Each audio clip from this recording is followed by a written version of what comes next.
For the first time in a number of years, we could have a fascinating race on our hands for the Ballon d'Or because of the exploits of a number of Liverpool players listed here. Yeah. Stevie, we've got 10 contenders, and we don't just want the top 3 on the podium. We want you to pick your top 5. Right. Well, as you said, it's nice to do this without just pretty much going, well, is it either Cristiano or is it Lionel Messi? No, we have legitimately 10 people who, if any one of them won, would be tough to argue that they hadn't been fantastic. So, unfortunately for 5 of these, I'm going to cut them out.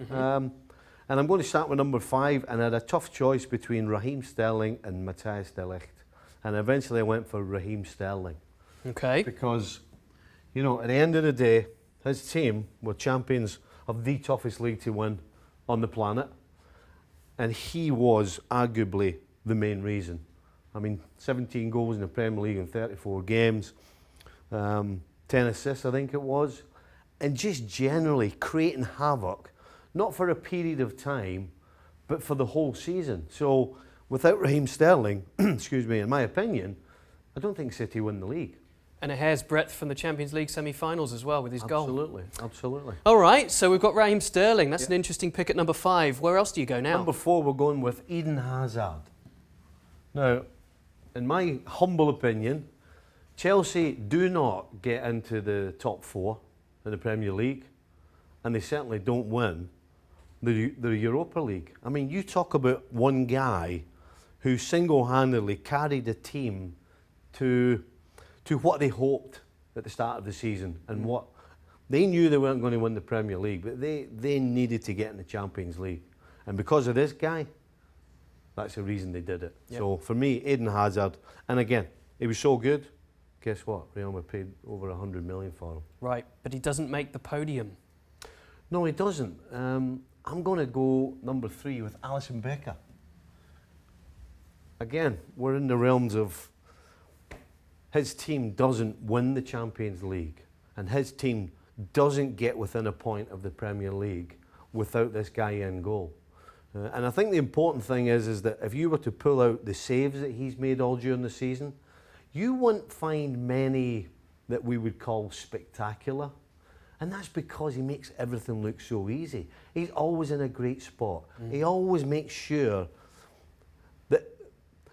that he's always there ready waiting just to pull it either out the air or stop it getting in the back of the net. He makes it look so simple. And that's why he's at number 3. Okay, we haven't had a goalkeeper winner since Lev Yashin, many moons ago. Manuel Neuer, the closest who came to it as well. Yep. So we've got Alisson at number 3. Yep. No. Lionel Messi, number 2. A hair's breadth from winning it, in my opinion, and really the deciding factor would be that game at Anfield between Barcelona and Liverpool. It was a tough choice between him and somebody else, who obviously plays for Liverpool. Lionel Messi carried pretty much Barcelona to La Liga, and almost carried them to a Champions League. And of course, I don't think it's too difficult to work out who number 1 is, and it's no question. It's Virgil van Dijk. You know, a lot of times when we pick the Ballon d'Or, especially when it's between Ronaldo and Messi, it always comes down to sort of a 6-month period at the business end where it probably counts more, who scored the most goals, you know, did his team win the Champions League or did his team win the Champions League?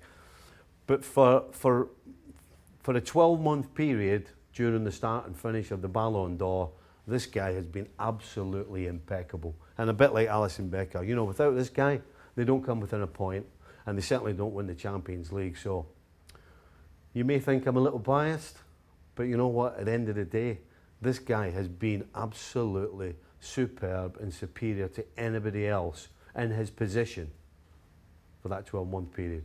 And I think he deserves the Ballon d'Or. That's a fair argument. Let's take a look at what the bookies make of all of this as well, because when we spoke around the time of that first leg of the Champions League semi-final, Stevie, Lionel Messi was certainly the favourite, particularly what he'd done in the first game at Camp Nou. But of course, that Liverpool comeback, they seem to agree with you, the bookies. Yeah, and I like to think I've got half an idea of what defending's all about. And I'll tell you what, I'm struggling to remember a real boo-boo that Van Dijk had. And that 12-month period, never mind a short period of time. So, no mistakes, completely in charge of everybody around them. You talk about tightening up a defence, you talk about playing out the back, you talk about scoring the all-important goal.